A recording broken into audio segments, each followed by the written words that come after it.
Soy el hombre del siglo, nadie podrá olvidarme. Pedro Alonso López en su declaración. Hoy en Crimen y Punto vamos a hablar sobre Pedro Alonso López, el monstruo de los Andes. Pedro Alonso López nació el 8 de octubre de 1948 en Ipiales, Nariño, eso es del país de Colombia.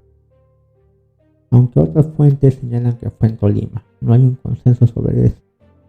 Desde ese año Colombia se sumió en el periodo conocido como la violencia. El político popular liberal Jorge Gaitán fue asesinado y estalló la guerra civil dentro del país. Comenzó un sangriento periodo de violencia que se extendió durante más de una década y cobró la vida de más de 200.000 víctimas. En este ambiente violento nació aquel niño, hijo de una prostituta. Pedro fue el séptimo de 13 hermanos. Desde el principio tuvo una infancia muy dura y difícil. Su madre, Belinda López, era dominante y tirana. Con un carácter muy duro, hicieron a Pedro buscar refugio en las calles, en vez de quedarse en la comodidad de su casa, donde su madre además recibía a sus clientes que solicitaban sus servicios sexuales.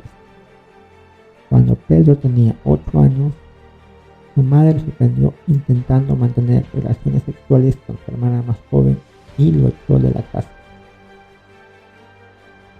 Pedro comenzó a vagar sin rumbo fijo por las peligrosas calles de la ensangrentada Colombia, explorando lugares y barrios a los que nunca había llegado antes.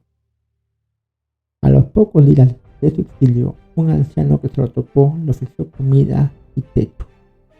El niño accedió, confiante hasta el gesto benevolente de aquel hombre, pero una vez más, en su casa, el hombre lo golpeó, le quitó la ropa y lo violó.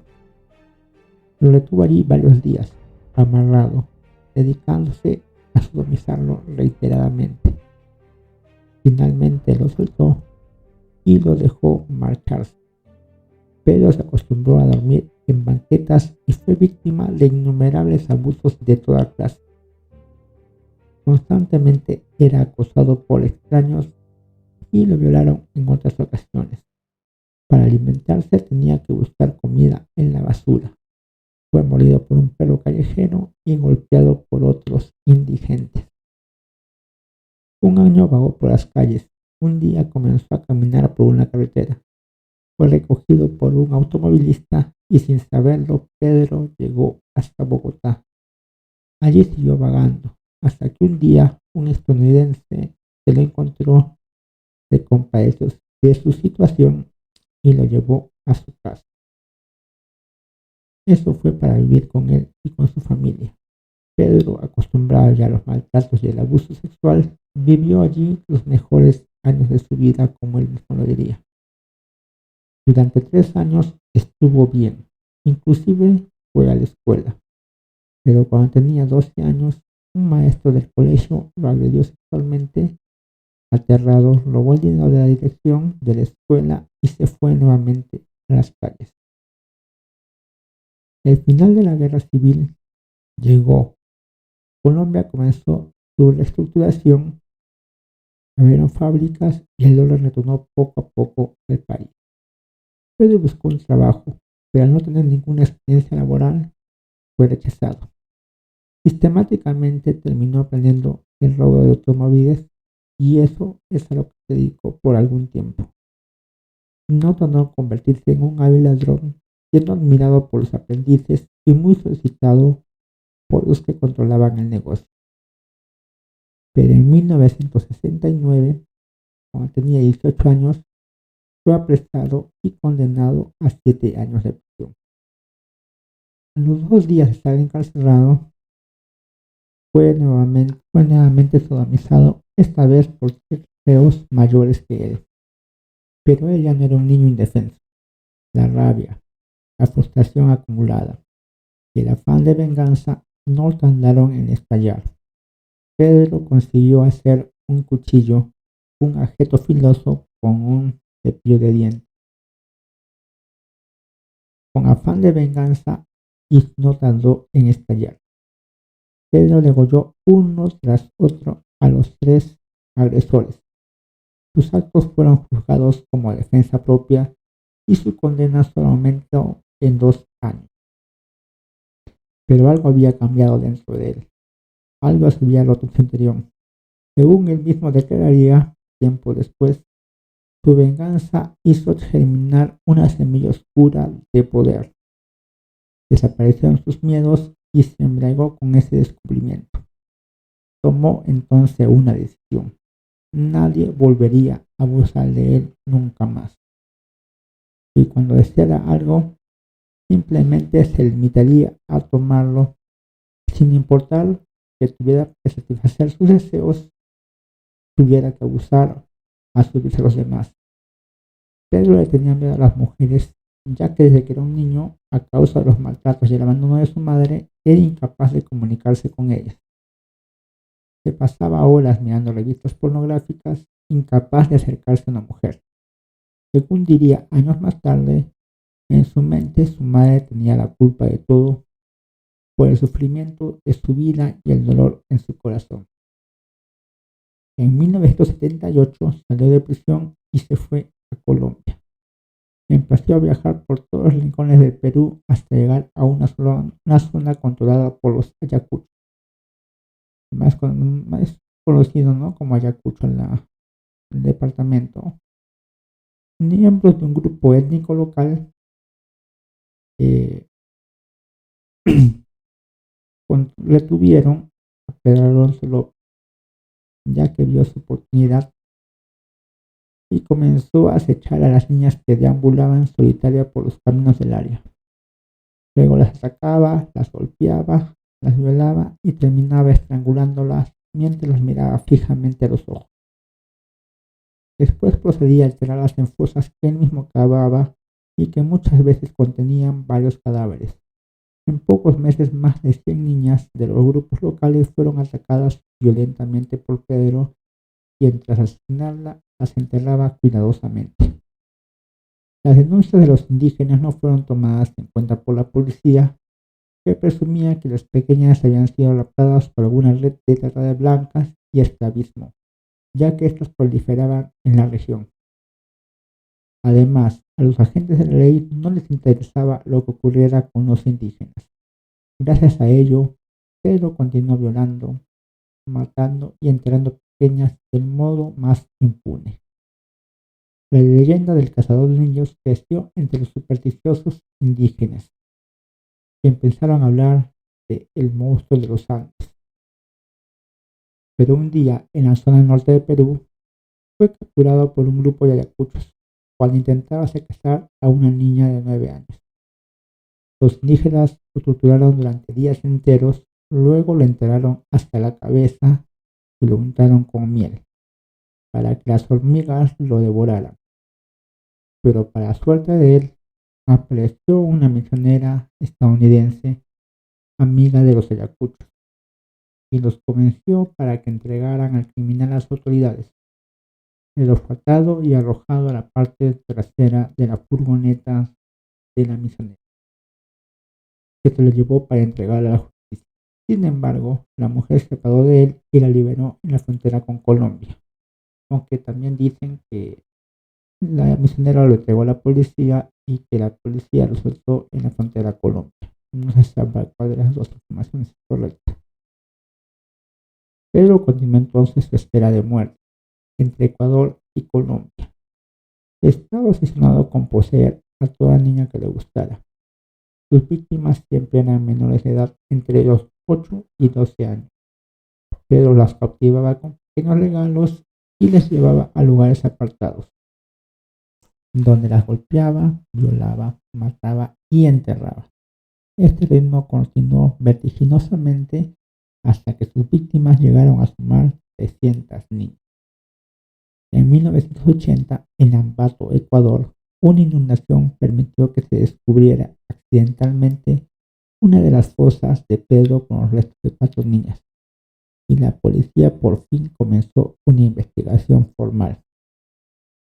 Pero sus pesquisas no los condujeron a nada. No tenían rastros ni idea de quién podría ser el autor de tantos asesinatos. Pedro fue detenido cuando intentaba raptar a una niña de 12 años en el estacionamiento de un supermercado. La madre, María Poveda, lanzó gritos pidiendo ayuda cuando se percató de lo que estaba sucediendo, y los comerciantes de la zona retuvieron a Pedro hasta que llegó la policía. Pedro se encontraba muy tranquilo cuando los agentes llegaron a la escena. Cuando regresaron a la comisaría principal con su sospechoso, primera conclusión fue que tenía a un loco en custodia. En prisión, Pedro estableció amistad con un sacerdote católico, el padre Godino. Tras negarse en un principio a confesar, el cura lo convenció para que confesara todos sus crímenes con lujos de detalle. Pedro confesó a los investigadores que había asesinado por lo menos a 110 niñas en Ecuador, 100 en Colombia y muchas más de 100 en Perú, lo que lo convertía en el asesino más prolífico, uno de los más prolíficos de la historia. Siempre hablaba de ellas como si fueran mujeres y no menores de edad. Cuando se le preguntó cómo seleccionaba y convencía a sus víctimas para después cometer sus crímenes, Pedro explicó que a menudo buscaba a sus blancos con una mirada segura de inocencia. Siempre buscaba a sus víctimas a la luz del día, porque no quería que la oscuridad escondiera sus verdaderas intenciones de matarlos. En un reportaje que concedió en la cárcel al periodista estadounidense Ron Leiter, Pedro Alonso López dio detalles escalofriantes de sus asesinatos. Esto fue lo que dijo: perdí mi inocencia a la edad de 8 años, así que decidí hacer lo mismo a tantas muchachas jóvenes como pudiera. Primero las violaba y después las estrangulaba. Mientras miraba fijamente sus ojos, quería tocar el placer más profundo y la excitación sexual más profunda, antes de que su vida se marchitara. A mí me caen bien las muchachas en Ecuador. Son más dóciles, más confiables, inocentes. No son como las muchachas de Colombia que sospechan de extraños. Me sentía satisfecho con un asesinato si lograba ver los ojos de la víctima al momento cuando daba su último tiro. Cuando ponía mis manos alrededor del cuello de las niñas, observaba cómo se iba apagando la luz de sus ojos. El instante de la muerte es terriblemente excitante. Una niña necesita unos 15 minutos para morir. Era como una fiesta, pero después de un rato, ¿por qué no? No podía moverse, me aburría y me iba en busca de chicas nuevas. Es como comer pollo. ¿Por qué comer pollo de edad cuando se puede comer un pollo más joven? En el momento de la muerte es apasionante y excitante. Algún día cuando esté en libertad sentiré este momento de nuevo.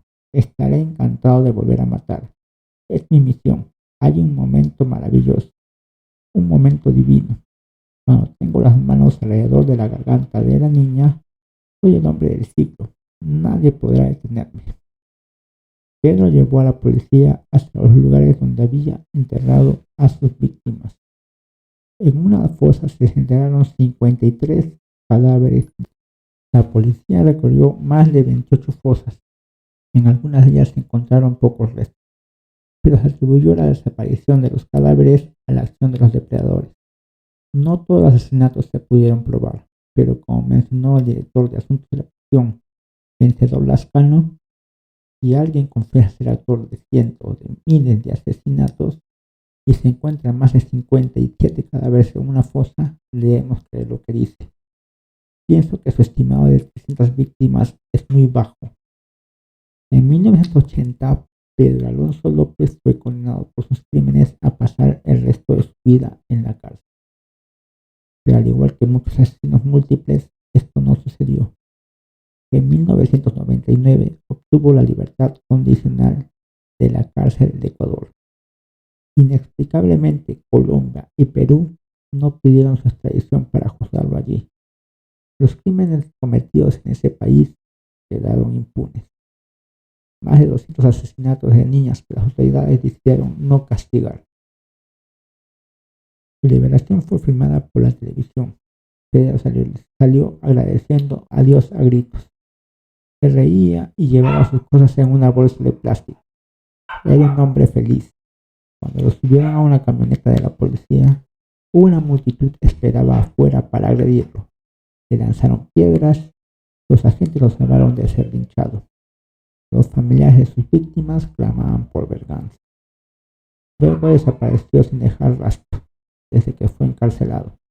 Los familiares de las víctimas ofrecieron una recompensa de $25,000 a quien acabara con él, ya sea dentro o fuera de prisión. Hicieron numerosas conjeturas sobre su destino y se especuló acerca de su paradero, aunque la sospecha más lógica era que había sido asesinado por un cazarrecompensas o un familiar de alguna de sus numerosas víctimas. Como en toda leyenda negra, de vez en cuando todavía existen reportes de personas que aseguran haber visto al monstruo de los Andes en las montañas de Ecuador o Colombia. Su nombre se utiliza para asustar a las niñas, pero la realidad de sus crímenes predominarán siempre en los recuerdos de la población de estos tres países. Bueno, Pedro Alonso López fue un asesino, un violador en serie que no fue juzgado. En mi parecer, hubiese sido muy bueno que hubiese dejado la misionera que acabaran con él, con la miel y con las hormigas. Así se hubiesen podido salvar muchísimas víctimas, tanto de Colombia como de Ecuador. Pero bueno, también Pedro Alonso López fue a buscar a su madre y ella se encontraba aterrada. Fue a buscar a la policía cuando se enteró de que salió y de que le pusieran protección porque él la iría a buscar y seguramente la mataría. Y efectivamente Pedro fue a buscarla, pero al momento de llegar no la mató. Simplemente le pidió dinero prestado, le quitó todo lo que tenía, vendió algunas cosas que tenía y se fue sin decir nada. Es por eso que después de ese encuentro desapareció. Algunos dicen que todavía sigue por ahí causando todavía estos mismos asesinatos, aunque la verdad es que no sabemos. Ojalá que realmente esté bajo tierra y no esté haciendo daño a nadie. Esto es Crimen y Punto. Suscríbete y deja aquí en los comentarios de qué asesinos en el que hablemos o de qué caso quieres que hablemos en específico. Vamos a dedicarnos a investigar el caso que tú nos digas. Bueno, que tengan buenas noches o buenos días o buenas tardes en el momento que me estén escuchando. Esto es Crimen y Punto. Yo soy Sandro. Cuídense. Chao.